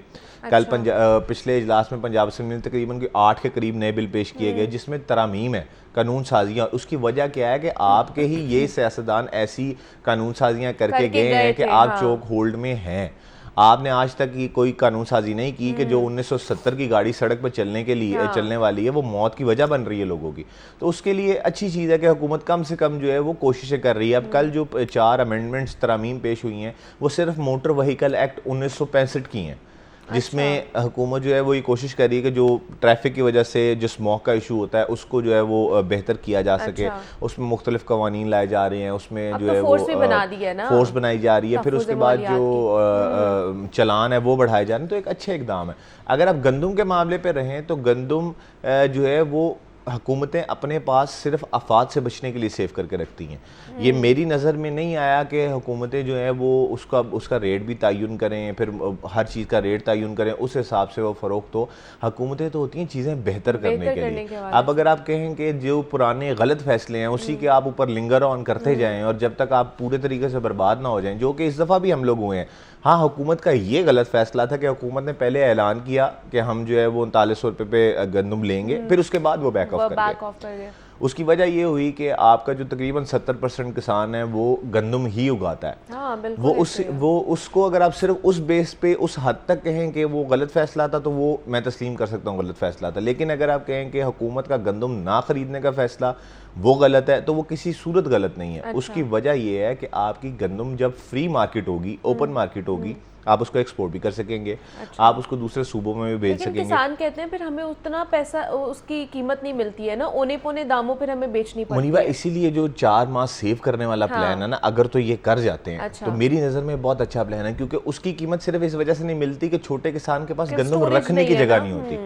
तो अगर जो सरकारी गोदाम जहाँ पे लाखों मेट्रिक टन सेव हो सकता है, अगर वो छोटा किसान उसको यूज करता है ऐसा गोदाम, फिर प्लस पॉइंट गवर्नमेंट का ये है कि उसमें कोई किराया नहीं है, उसमें कोई मुआवजा नहीं है। आप 4 माह के लिए हुकूमत के पास आ रहे हैं, हुकूमत जो है आपकी गंदम सेव कर रही है, उसका प्लस 70% आपको मौके पे पेमेंट कर रहे हैं। और ये सारे अभी बातें हैं, इसकी अभी तक कोई नहीं है। मतलब कल ये बयान किया गया, अभी तक हमने कोई कागजी कार्रवाई इसकी नहीं देखी। लेकिन अगर हम तज्जिया दें एज आ बयान भी तो एक बड़ी अच्छी चीज़ है कि 70% पेमेंट जो है वो मौके पे दी जाएगी। फिजिबिलिटी है कि नहीं फिजिबिलिटी तो देखें है ना, आप मेरा सरकारी गोदाम है, आप गंदम लेकर मेरे पास आते हैं, मैं आपको सब्सिडी इस सूरत में दे रहा हूँ कि 70% आपकी जो पेमेंट है मैं आपको उसी टाइम दे देता हूँ।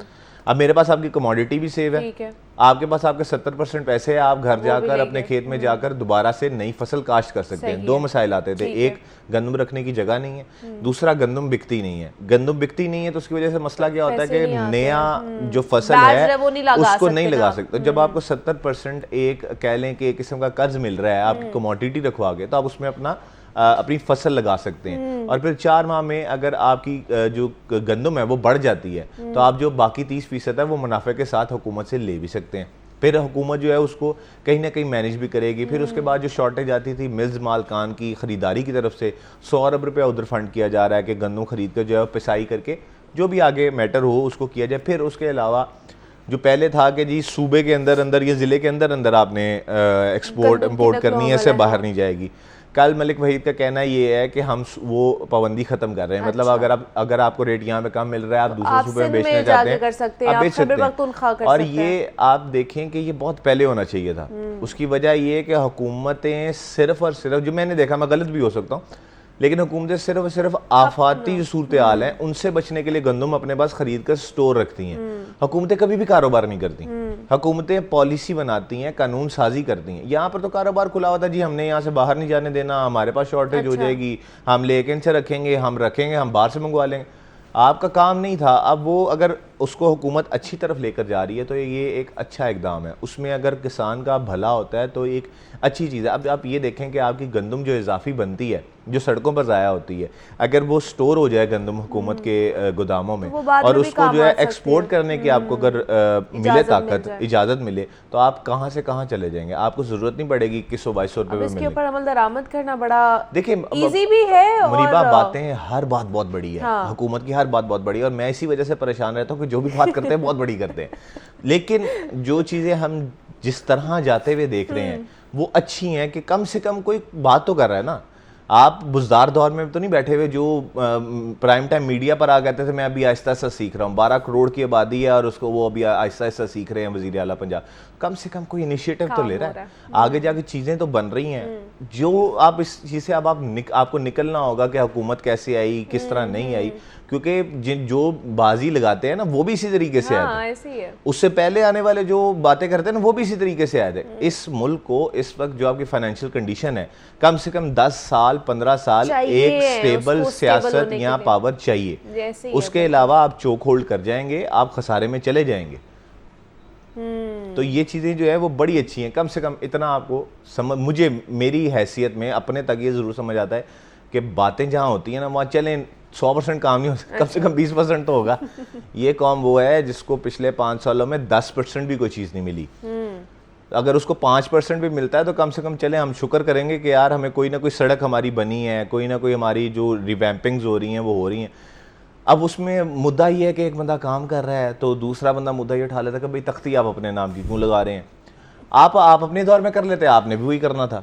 आप मेरे साथ चले, मैं आपको वो हल्के दिखाता हूँ जहाँ पे माशाल्लाह पाकिस्तान तहरीक इंसाफ के MPs तो उनके बोर्ड आज भी आपको नजर आएंगे। फिर वहाँ पर आपने क्यों बोर्ड नहीं लगाए। बात ये है कि हमें जो इसको पकड़ उसको पकड़ वाली सियासत है उससे अब आपको निकलना चाहिए। इस मुल्क को 77 साल हो चुके हैं, ये मुल्क तबाही के दहाने पे है, लेकिन अगर आप पकड़ दकड़ से नहीं निकलेंगे तो जो ये मुल्क की मईशत है इसको अब नहीं कंट्रोल कर सकते। तो इसके अलावा क्या क्या अहम फैसले हुए हैं? देखिए मुनीबा, कल जो है वो स्पीकर पंजाब असम्बली ने कुछ बातें की। जो लोकल गवर्नमेंट बिल है बल्दियात का, उस पर जब उनसे सवाल किया गया तो उन्होंने क्लियर कट कहा कि जो नुमाइंदों की ताकत है वो नुमाइंदों के पास आनी चाहिए, वो डिप्टी कमिश्नर्स के पास नहीं जानी चाहिए। अब इससे हम ये अखज़ कर सकते हैं कि जो हुकूमत ने बिल तरतीब दिया है उस पर जो है वो सींग हुकूमती नुमाइंदों के साथ ज़रूर फंसेंगे। क्योंकि अगर एक स्पीकर पंजाब असम्बली ओपनली ये बात कर रहे हैं कि अभी उन्होंने बिल देखा नहीं है, लेकिन उनकी राय यही है कि जो नुमाइंदों का हक है वो नुमाइंदों को ही मिलना चाहिए, अवामी नुमाइंदों को डीसीज के पास नहीं जाना चाहिए।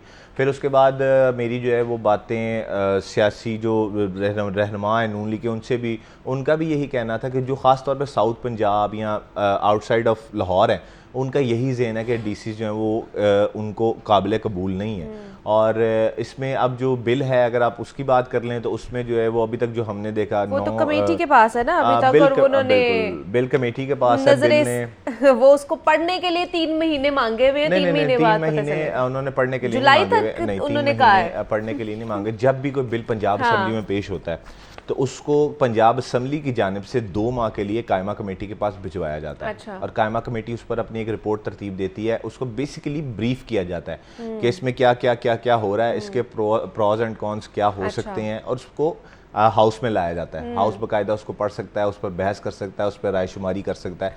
लेकिन जो कमेटी है उसको 2 माह के अंदर रिपोर्ट पेश करना होती है। अब उसको लिंगर ऑन कैसे किया जाता है कि जी कमेटी की मीटिंग नहीं हो वो रही, नहीं हो रही कमेटी के मामला नहीं, कमेटी जो है वो मतलब ये वाले साल तो नहीं हुए ना बल्दियाती इंतखाबात, अब अगले साल देखेंगे क्योंकि जून में तो नया साल शुरू हो जाएगा, जुलाई तक इन्होंने टाइम मांगा हुआ है, फिर उसके बाद बिल्कुल, देखेंगे क्या मामलात होते हैं। मामलात तो अभी बल्दियाती खींचेंगे, इंतखाबात। अभी तो मामलात अच्छा, खींचेंगे, अभी अभी नहीं होंगे, ये बल्दियाती सॉर्ट आउट इलेक्शन की तरफ जल्दी नहीं नहीं जा रहे हैं। तो देखते हैं कि जनाब ये सारी सूरत हाल थी। कल पंजाब असेंबली का इजलास हुआ था, उसमें गंदम के हवाले से भी फैसले किए गए हैं, इसके अलावा और भी फैसले थे जो हमें हमजा बता रहे थे। हमजा खुर्शीद हमारे साथ मौजूद है, बहुत शुक्रिया हमजा कि आपने हमें टाइम दिया। और जनाब अब कुछ बात कर लेते हैं क्राइम के हवाले से। लाहौर शहर में जराइम की वारदातों में दिन ब दिन इजाफा होता जा रहा है और गुज़श्ता रोज़ की ही बात की जाए तो शहर में चोरी डकैती की 400 से ज़ायद वारदातें हुई हैं और ये रिकॉर्ड किया गया है। मतलब कल एक दिन में 400 से ज़ायद वारदातें हुई हैं, तो हमारा क्राइम रेशो फिर कहाँ ही जाता जा रहा है, तो इस पर हमने बात करनी है। दूसरा, आपको याद होगा कि लाहौर में ऑर्गेनाइज्ड क्राइम यूनिट भी एक नया बनाया गया था, उसे भी मुकम्मल तौर पर ख़त्म कर दिया गया है। क्या वजह बनी है और अब किस तरह काम किया जाएगा, इस पर बात करने के लिए मुदस्सिर हुसैन है जो कि नुमाइंदा लाहौर न्यूज़, उन्होंने हमें ज्वाइन किया है। मुदस्सिर, आपको वेलकम कहते हैं जागो लाहौर में। बहुत शुक्रिया, थैंक यू। मुदस्सिर, ख़ास तौर पर जो कल की इतनी चोरी और डकैती की वारदातें 400 से ज़ायद, ये ऐसे होता है कि सम टाइम क्राइम जो है वो बहुत बढ़ जाता है, अच्छा सम टाइम कम हो जाता है। आजकल जो फोर्स है ना वो थोड़ी सी बिजी है। कहाँ पे बिजी है? बिजी है वो सिक्योरिटी के, लॉ एंड ऑर्डर पे, ठीक अच्छा। है। और जो लाहौर पुलिस की हमेशा से जो प्रायोरिटी रही है ना वो क्राइम नहीं रहा, अच्छा। वो हमेशा से लॉ एंड ऑर्डर है, ठीक है। इसी वजह से मुख्तलिफ फोरम पर बात हुई कि लॉ एंड ऑर्डर की एक फ़ोर्स बना दी जाए, हाँ। लेकिन अभी उस पर भी काम चल रहा है। पीसी की नफरी को लॉ एंड ऑर्डर पे जो है वो कन्वर्ट किया जा रहा है, ठीक है। और सेकंड, क्योंकि ज़ाहिर है जब थानों की सारी नफरी लग जाएगी तो फिर ये चोरों गुटों को भी कौन पकड़ेगा फिर? कौन पकड़ेगा। मैं आपको बताता हूँ कि रोज़ाना की बुनियाद पर ना 350 वारदातें, 450, इसमें मैं वारदातों का मतलब ये है कि चोरी भी आ जाती है, डकैती भी आ जाती है, घरों में भी फिर आम जो स्नैचर है ना वो भी आ जाते हैं। बात ये थी कि जब ये डॉल्फिन फोर्स बनाई गई थी शहर में, पीरू फोर्स बनाई गई थी, उसके बाद सेफ सिटी के कैमरे लगे थे ना, तो बीइंग ए क्राइम रिपोर्टर मुझे ये लगा था कि अभी ये चोरी अब तो नहीं होगी चोरी डकैती, कम हो जाएगी। नहीं, रोकना तो नामुमकिन चीज़ें होती हैं। मेरा ख्याल में था कि ये बहुत कम हो जाएंगी, 50% पे आ जाएंगी या फिर 40% पे है, क्योंकि इतनी फोर्सेस आ गई हैं। डॉल्फिन फोर्स, उनके पास इतनी हैवी अच्छी बाइक है, वो तो पकड़ लेंगे। और फिर उनको वाकी टाकी सेट भी दिए जा रहे हैं, जहाँ पे अगले चौक में वारदात होगी वो पता चल जाएगा कि वो डाकू का हुलिया ये है, वो इस तरफ गए हैं, मोटरसाइकिल इस तरह की है, इस तरह के कपड़े उन्होंने पहने हुए हैं, इस तरह की सर पे कोई चीज़ है तो वो भी पता चल जाएगा। तो मैं था कॉन्फिडेंट कि कुछ चीज़ें बेहतर हो जाएंगी, लेकिन बाद में देखें कि जो भी गवर्नमेंट आई उसने इसकी तरफ तवज्जो नहीं दी। अब इनकी राब्ता ही नहीं होता, 15 पे शहरी कॉल करते हैं तो इनको पता चलता है कि ये डाकू का हुलिया का पता चलता है, और उसके बाद फिर जो आगे वाली टीम है उनको बताया ही नहीं जाता कि आप भी उनके पीछा करें। और सेकंड, ये मेरे ख्याल में इनकी स्ट्रेटजी ये है कि अगर आप डाकू के पीछे जाएंगे तो डाकू आपको गोली मारेंगे तो इसलिए डाकुओं को इतना पीछा ना करें, ये ना हो कि वो फिर आपकी जो है वो जहन्नम का ज़िया हो। कोई तो हाल नहीं। ये भी एक जो है ना वो अच्छा, ऑफ ये द भी एक रिकॉर्ड माइंडसेट रहा है, ये भी एक चीज़ है जो हमारे सामने एक नया इंकशाफ हुआ है कि इस वजह से भी वो डाकुओं के पीछे नहीं जाते। ये जो लाहौर में ऑर्गेनाइज्ड क्राइम यूनिट है इसको कि मुकम्मल तौर पर ख़त्म कर दिया गया है, क्राइम ख़त्म हो गया जो इसको भी ख़त्म कर दिया गया है। ये मैडम मैं आपको बताता हूँ अमलीबा के एक्सपेरिमेंट, एक और एक्सपेरिमेंट किया गया है। एक एक्सपेरिमेंट किया गया था, शहबाज शरीफ ने एलीट फोर्स बनाई थी। अब एलीट फोर्स आपको कहीं नज़र नहीं आती, वो आपको नज़र आएगी वीवीआईपी सिक्योरिटी के साथ, ठीक है। उनके जो अच्छे डाले हैं, अच्छी तरबियत दी जाती है लड़कों को जो नए आते हैं। एलीट की ट्रेनिंग मुश्किल होती है, अगर उनको आप क्राइम के पीछे लगाएं, डाकुओं के पीछे लगाएं तो मेरा नहीं ख्याल कि वो डाकुओं को वो ज़्यादा देर भागने दें। लेकिन अनफॉर्चुनेटली बदकिस्मती के अवाम प्रायोरिटी नहीं है, हुक्मरान प्रायोरिटी हैं, अहम जो मकामात हैं वो प्रायोरिटी हैं, वहाँ पे उनको लगा दिया गया है, अवाम को फिर उन्हीं थानों को सपुर्द कर दिया गया। अब नया यूनिट एक सीसीडी बनाया जा रहा है, उसको क्राइम कंट्रोल डिपार्टमेंट का नाम दिया गया। अब सहेल जफर चट्ठा उसको एडिशनल आईजी, सीसीडी का एडिशनल आईजी लगा दिया जो कि पैरेलल आईजी है। अच्छा। अब सहेल जफर चट्ठा किस कामों के लिए मशहूर है? ये तकरीबन मैं नहीं, पूरा पंजाब, बल्कि पंजाब से बाहर भी लोग जानते होंगे, जहाँ जहाँ वो DPO है वो मुबैना पुलिस मुकाबलों के हवाले से बड़ा मशहूर है। ठीक है, पहले यहाँ पे बहुत होते हैं। हाँ पहले भी यहाँ फार्मूला ये है कि मेरे पास जो खबर आई है कि जो टॉप 10 लोग हैं, इश्तियारी हैं, क्रिमिनल्स हैं, उनको पकड़ना है और उनके मुबैना पुलिस मुकाबले करने हैं, क्राइम की इसलिए इनको लगाया गया। हाँ, इसलिए इनको लगाया गया है कि अब सारे जो सिस्टम है वो काम नहीं कर रहा, जुडिशरी इस तरीके से काम नहीं कर रही कि क्रिमिनल सिस्टम को वो फ़ायदा दे रही है। मसलन आप लाहौर में देख ले, लाहौर में ख़वातीन के गैंग आजकल बड़े ऑपरेट कर रहे हैं, बड़ी बड़ी वार, बिल्कुल डिफेंस में चले जाएं, पोश इलाकों में वो ख़वातीन आती हैं और बताते हैं जी कि आपको कुछ चाहिए घर के लिए, मेड चाहिए, तो नंबर भी दे के जाते हैं नंबर। उसके बाद फिर वो घरों में वारदातें डालती हैं, डिकेटिव भी करती हैं, चोरी भी करती हैं। ठीक है, अब मसला ये है कि वो गैंग पकड़े भी गए हैं। रिसेंटली हमने एक पकड़वाया भी है, वो प्रेस कॉन्फ्रेंस भी हुई थी, हमारे को जानने वाले थे, उनके घर में चोरी की बड़ी वारदात हुई थी। तो मसला ये है कि जैसे ही उन्होंने जो है वो अदालत के सामने पेश किया, उसका जो है वो जुडिशल होगी, जुडिशल के बाद उसकी 4-5 दिन बाद उसकी ज़मानत होगी। अब 302 के अलावा 302 के अलावा ख़वातीन को सज़ा मिलती नहीं है, जो चोर हैं ये वो डिकेटी करवाती हैं। तो ये भी बड़ा चीज़ है। इसमें सबसे अहम चीज़ है कि नए यूनिट बनाने की बजाय हमें जाना चाहिए था कि हम जो 1934 का अंग्रेज़ कानून है उसको तब्दील करते। ठीक है, CM को चाहिए था कि उसको पहले तब्दील करते, ये यूनिट बाद में बनाते। ठीक है, अब इस यूनिट के साथ हुआ क्या है, इस यूनिट के साथ ये हुआ है कि IG के इख्तियारात शेयर हो गए हैं, DPOs के इख्तियारात शेयर हो गए हैं, RPO के इख्तियारात शेयर हो गए हैं। इसलिए जितने भी आला अफसरान है ना वो मुखालिफत कर रहे हैं इस नए यूनिट की। इसके ऊपर मजीद हम बात करेंगे, वक्त की शॉर्टेज है। मुदस्सिर, आपको दोबारा से हम जहमत देंगे किसी दिन के आए और इसके ऊपर डिटेल में हमारे साथ बात करें। इस पे बात करनी चाहिए, बड़ा अहम जो है नया डिपार्टमेंट है, इससे पूरी पंजाब पुलिस में हलचल मच गई है। नया डिपार्टमेंट है, नए ट्रांसफर पोस्टिंग, कल तकरीबन 67 पुलिस अफसरान की ट्रांसफर पोस्टिंग हुई है इस यूनिट में। ठीक है जी, तो बड़ा खाड़ बिछाड़ हुआ है, तो इस पे बात बिल्कुल करनी चाहिए। मुदस्सिर हुसैन हमारे साथ मौजूद है। मुदस्सिर, बहुत शुक्रिया आपके वक्त का, मुझे इजाज़त दीजिए, अपना ख्याल रखिएगा, अल्लाह हाफ़िज़।